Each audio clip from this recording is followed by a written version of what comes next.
All right, good morning. And it's great to see all of you and be here at SEC Media Days. Thank you, Commissioner, for the introduction. Appreciate all your leadership. That's probably the first thing I would say is just in 6 quick months, I've had a chance to get a taste of the SEC, and whether it's Commissioner Sankey or all the coaches that are part of our great football conference. It's just been awesome seeing the leadership, being a part of a bunch of people that want to change and continue to evolve the great game of football as well as college athletics. So I want to thank all of you for being here. Appreciate all the support and all the coverage you give our programs, not just mine, but college football in general. So it's a great sport, and thanks for all the stories. We got so many great players. I got some here today that have amazing journeys that I know, we want those stories out there and be told. So speaking of, I got 3 great gentlemen, Jaylen Moore, our quarterback, Malachi Moore, our safety, and Tyler Booker, who I know you'll see throughout the day. These guys have just been special from the beginning. Probably 3 of the guys that when I really look at it and all the craziness with a transition and coming into the program myself, 3 of the guys that just never wavered from the beginning. And they just really believed in themselves. They believed in the program. They believed in our coaching staff as we continued to present and make the hires. But they just really have stayed steady. And because of their leadership, I feel, the culture's continued to grow. And we had a great winter, great spring, and really looking forward to the season that lies ahead. It's been 6 months, 6 months in Tuscaloosa. It's been extremely welcoming to come into the community. Of course, they love their football and athletics and as a whole. And just being welcomed, my family and I, it's been special. It's made the transition easy for myself. And then also, I just want to say that, in the transition, I can't thank our president, Dr. Bell, as well as our AD, Greg Byrne, enough for just their support and everything that they've done to help, acclimate me and our staff and just do the things that we need to do to hit the ground running. It takes a village, and, Greg did a great job hiring an athletic department full of staff, whether it's administrative or other head coaches, who've just been a pleasure to come to the work, in the department and bring the energy. I was fortunate enough to pretty much show up and within a month or so get a chance to support Nate Oates and our basketball team making a Final Four run, and not long after that, our softball team making a trip to the College World Series, the Women's College World Series, and other great, teams, and the department as a whole is in such a great place because of Greg's leadership.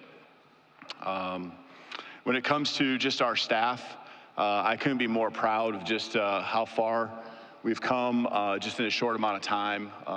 The belief and trust in our team starts with these guys, and it's not just the on-the-field staff, it's the off-the-field staff. And meshing a staff where we retained many that were super critical, whether it's strength and conditioning with David Ballou, our training staff with Jeff Allen, and other departments as well. The meshing of our staff with those that we retained and those that I brought in with me. It's been awesome, feeling the energy, feeling the excitement. Every day I walk in the building, it's such a pleasure to go to work with these people. They're beyond motivated. They're driven to be great, driven to uphold the great standard of Alabama football.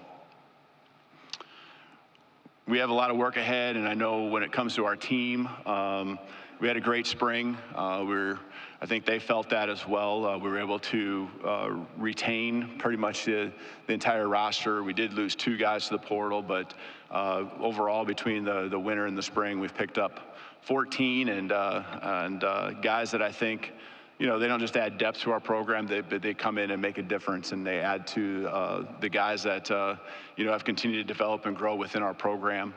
Looking forward to, hitting the field 2 weeks from today at this very time. We'll be in practice, which is exciting. I love being on the grass with the guys, love being out there working with them. It's what it's all about. It's why we do what we do as coaches, and really looking forward to that. So, they understand that there was a gap that needed to be closed early on.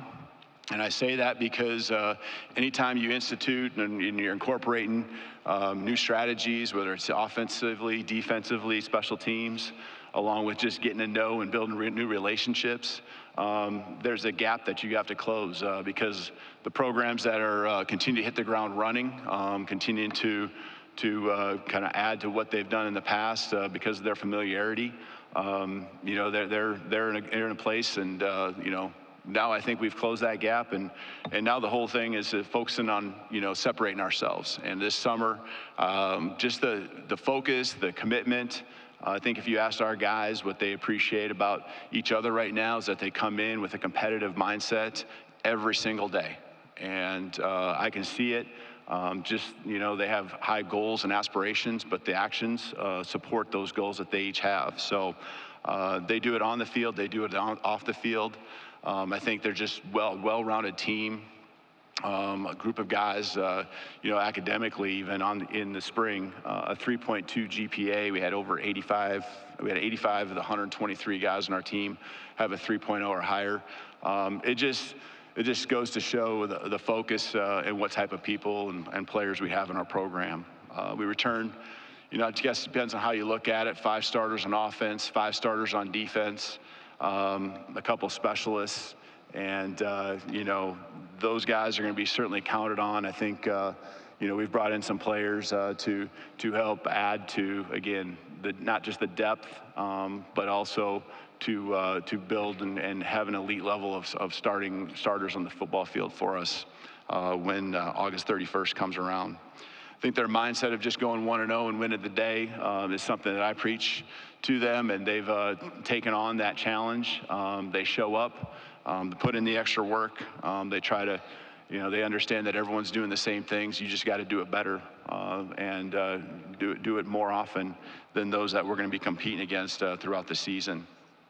Before I open up for questions, I do just want to say, I know I haven't seen Coach around here, but I do want to, first of all, congratulate Coach. I thought it was really cool winning the ESPY the other night, and got a chance to, finally, it seemed like every time I got a chance to see the speech, it was just a little blurb.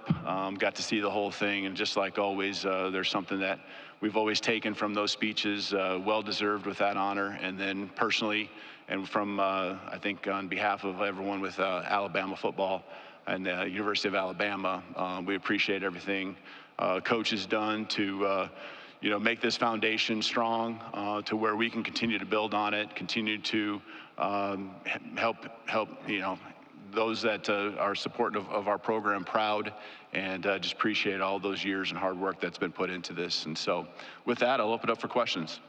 Thank you, Coach. If you have a question, please raise your hand. We'll bring a microphone to you, Grant, Kylie, or Edley. Please state your name and affiliation if you have a question. We're going to start right here in the center, Grant, right here in the center, just right center section. Coach DeBoer, Emily Grace McWhorter from The Next Round. Throughout this week, other SEC quarterbacks have had a chance to talk about your quarterback in Jaylen Moore, and the consensus has been he's just a great guy on and off the field, and he has a great smile. For you, how does that impact you coaching this offense and this team to have someone that translates so well in the locker room?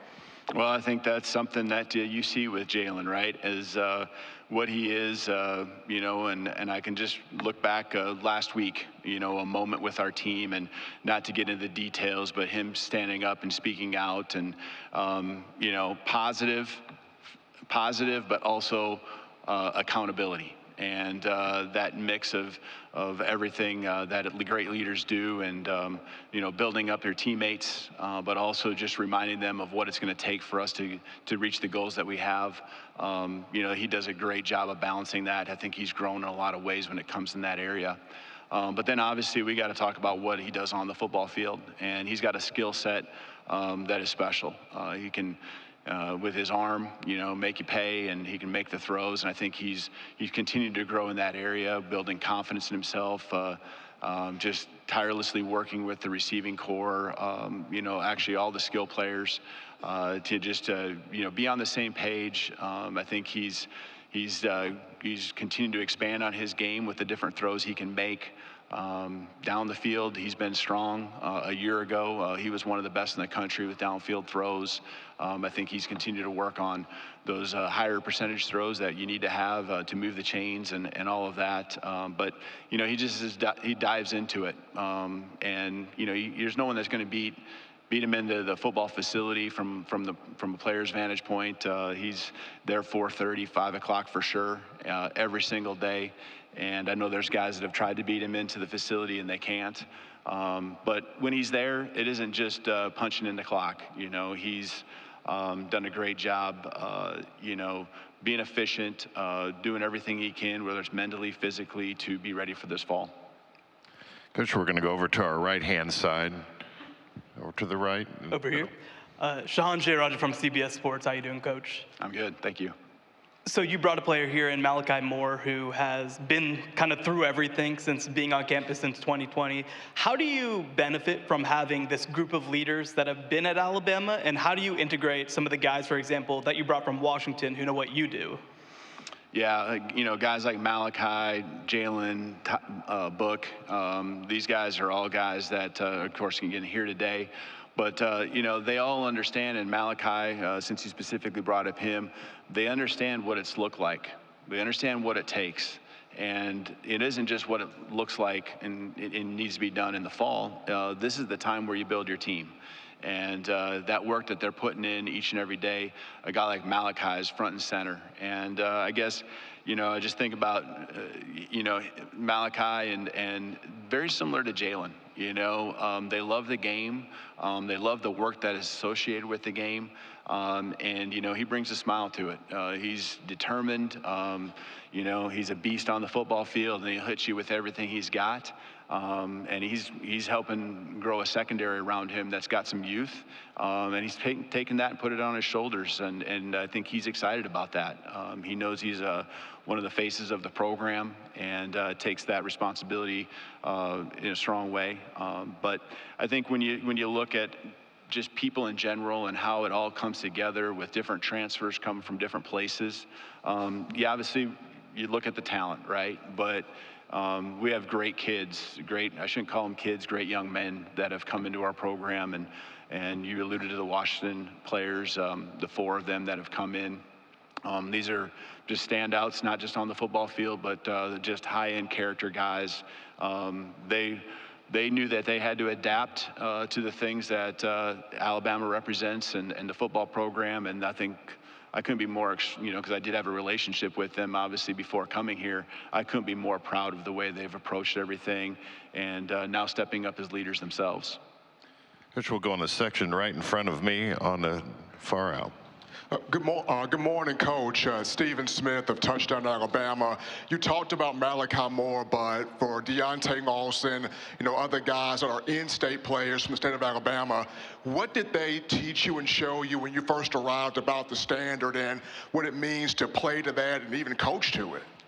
Yeah, I actually took notes, and I still am taking notes, right? These guys have been here longer than I have, and sometimes, we use the saying, you don't know what you don't know, and just trying to take it all in. And we want to do things, of course, I want to do things the way I've done them in some aspects, but embracing what is important to this program, the traditions that have happened over many years. But I think just when it really comes down to this team, it's about the work that we're doing right now, and listening to them and hearing them out. I think that's the best thing you can do when you come in as a new coach, is kind of meet them in the middle, and we've worked together, and they understand that I want this team to be a team that ultimately is player-led. Now, what does that mean? We've talked a lot about that. I'm going to provide the framework and the parameters and a lot of the organization that I feel has worked for me over many years. But, you know, I also want them to have that buy-in and understand the why, not just what. Okay, we'll stay in that same section in the center. Kirk. Kirk Bowles from the Houston Chronicle. Kalen, I wonder how many coaches, friends, family told you it wasn't smart to follow a legend, and how much that entered into your thinking before you accepted? Yeah, you know, I get it. I totally get it. Understand, I mean, there's only one Coach Saban. There will only ever be one Coach Saban. And, you know, this program is special, and I guess I just take it as a great honor to be the one that gets to do everything we can to carry on the great tradition. So much blood, sweat, and tears, whether it's the players and the alumni that have been in this program or coaches, and obviously referring to Coach Saban, so much is put into this place. We all have alma maters, right? We all have places that we have great pride in, and you always want that to be home, and we always want to make those people proud of their alma mater and the work that's been put in to set this program up for success. But for me personally, it was just more about just understanding that, you know, coaching football is coaching football to some aspect, and you got to try to simplify it down as difficult and complicated as you can make it. You know, I've done this for enough years and seen what good culture looks like, and maybe even what a culture that needs to improve on looks like. And it's been just an awesome blessing to be a part of this program, to continue to have that expectation on us. You know, the alternative is to be at places where there aren't expectations. And, you know, at some point there's been places where maybe a little bit of that has happened throughout my career. And this is a great place to be. I'm very blessed, very honored, and certainly acknowledge what you said. But we're just going to focus on this team and being the best we can be and continue to build on the great tradition of Alabama football. Coach, we're going to go to our right on the very front row, just in the section in front of you to the right. Yeah, Coach, Brooks Austin with Dogs Daily. I think when you first got hired, one of the first questions was, how well will he be able to recruit in the Southeast? I think we've gotten a pretty immediate answer on that one. I'm curious what your thought processes are on how you define a great recruiter, and what your general thought processes are on player acquisition as a whole. Yeah, I knew the intensity level that existed here in the SEC, and I think across college football it's just so competitive. But understand that it certainly is different, and I knew it was important for me to put the right people around me. You know, as much as I can preach relationships and getting to know guys and feel like, you know, there's a way that I can get guys to feel that this is a program they want to be a part of. I understand that there's got to be familiarity with the region. There's got to be some familiarity with coaches to be able to get started and get off to a fast jump there, especially in these early months, because you're behind when you come in and it's the middle of January and you haven't even put a staff together, and all of a sudden it's the end of January and you got a week or two to hit the road. And this is the last time you can be on the road other than a little time in May, and by that time the official visits are all set up for June. We were behind, and so I had to have a staff that would work well together. I think it's all hands on deck with our staff. Those within the building would feel that, just kind of sharing that it's a team effort, but we also certainly have some guys and staff, you know, on the field and off the field that just work relentlessly, you know, every single day, just to build those relationships, to help us get guys to campus. And I think that's when we're at our best, because the culture of our team, as we have that energy within the building, when prospects do come onto campus, they see that this is something they want to be a part of. And so all that together has led to a lot of success here early on. Obviously, it's an everyday thing, you know, and so it never stops. But we certainly understand that, you know, having the right guys in our program is all going to make us better coaches in a lot of ways. Okay, we'll go in the center aisle, just straight ahead. Yeah, Coach DeBoer, Drew DeArmond, WCZN Radio, Huntsville, Alabama. Now that analysts can coach on the field in practice and in games, how big an addition is it for Chuck Morell to be a part of the staff who helped you have a lot of on-field success defensively at Washington? Yeah, no question. Yeah, Chuck Morell and I, we go back. We were actually teammates together and spent 10 years together at the University of Sioux Falls. He was the defense coordinator. I was the offensive coordinator starting out. Our relationship, when it comes to just how close we are, just the trust we have in each other. He's a guy that's just as loyal as it gets. Did a great job for us at Washington the last 2 years, and coming in, he and Kane Womack have just really worked so well together. I know the role has been as an analyst and a coordinator. We have other members that are on the on-field staff that are critical to our scheme and development and growth of our defensive side of the ball. But just another great voice, a guy that knows ball inside and out. And I'll put him up there as one of the best. If he was a coordinator, when he was a coordinator last year, the best in the country. And to have that luxury now with so many great coaches in our program, it's an awesome thing. Coach will go straight in front of me, middle section, third row. Barry. Yeah, Kalen, Barry Trammell with the Tulsa World. Related to the recruiting question, the only hole in your resume is you've never coached south of Carbondale, Illinois. What's it been like adjusting to the culture change, or maybe there's not a culture change? Maybe it's Sioux Falls South. I don't know. But what have you had to do to adjust to a new region of the country, new culture, football culture, Southern culture, all those things? I've sweat a lot more. It's hot. I think first of all and foremost, I think people are always what make places, right? And I've lived in a lot of different places around the country, from the Northwest to over by Detroit and the Midwest and South Dakota to Fresno, California, and obviously Carbondale, and now here in Tuscaloosa. And I think people are always what make the place. And there are just so many great people in Tuscaloosa, and obviously they're passionate about their football. It's really made this transition smooth and enjoyable. It probably is, close to being the place that reminds me the most of, honestly, being back in South Dakota. Just the people, not necessarily, somewhat, I guess, just the geography. There's no coastline, I guess, up in South Dakota, but there's a lot of just great things that are similar to what feels like home. We'll go over to our far right, over to the right in the front row. Coach, good morning. Ken Capps from Football Writers Association of America. And first of all, congratulations on winning the Football Writers 2023 Coach of the Year Award. We enjoyed giving that to you down in Houston last year before the Sugar Bowl. And of course, then a few weeks later, you're down in Alabama.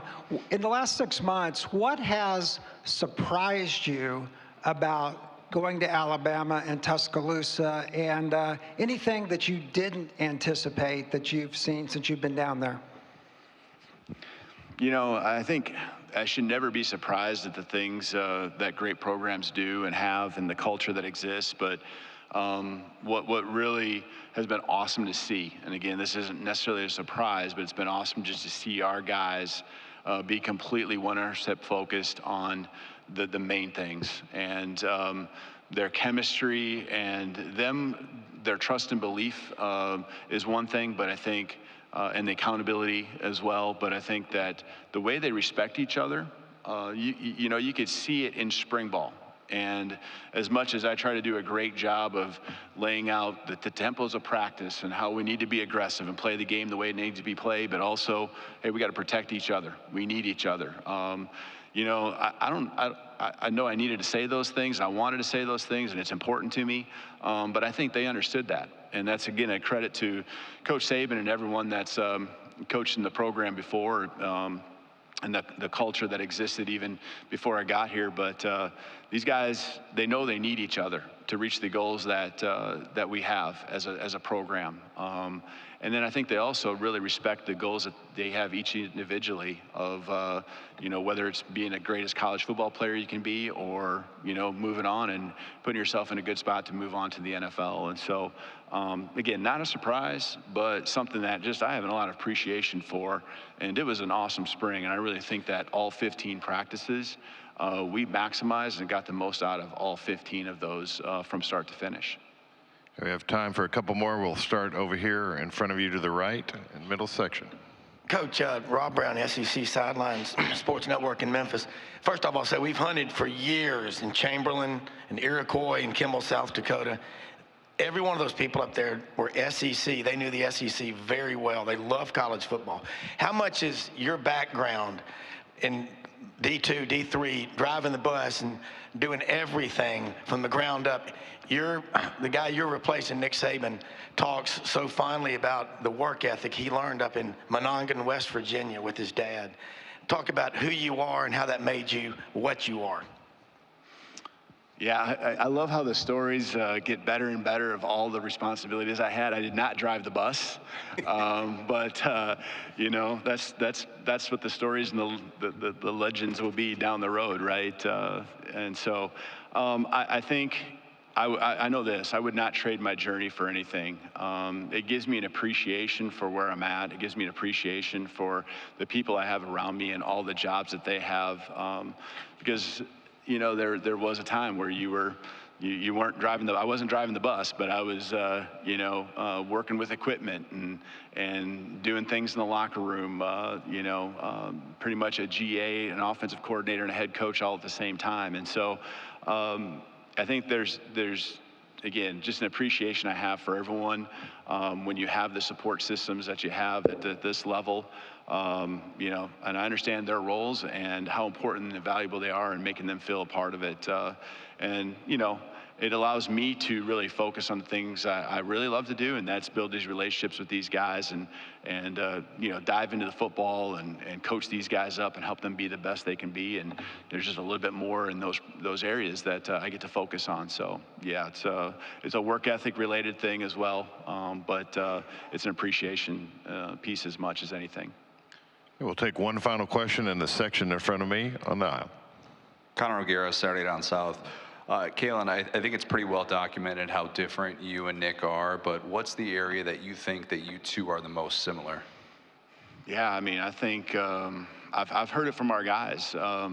You know, I know Coach Saban just poured into these guys. You know, he loved them, he believed in them. I mean, he pushed them to be their best. And I think you always look at, I mean, every coach is different, right? We all have different personalities. We all go, you know, have our styles, and especially when you've been doing it for a while, you know, in this profession, you kind of have the things that you really like to do and favor. But in the end, the most important things, I think a lot of those are probably pretty similar more than they're different. Pouring into the guys and helping them and pushing them to be their best, holding them accountable and expecting a high level of discipline, while also trying to build a brotherhood and a family that exists through great team chemistry to be great on the football field when it matters most. Coach, thank you for your time this morning. Awesome. Thank you. Roll Tide.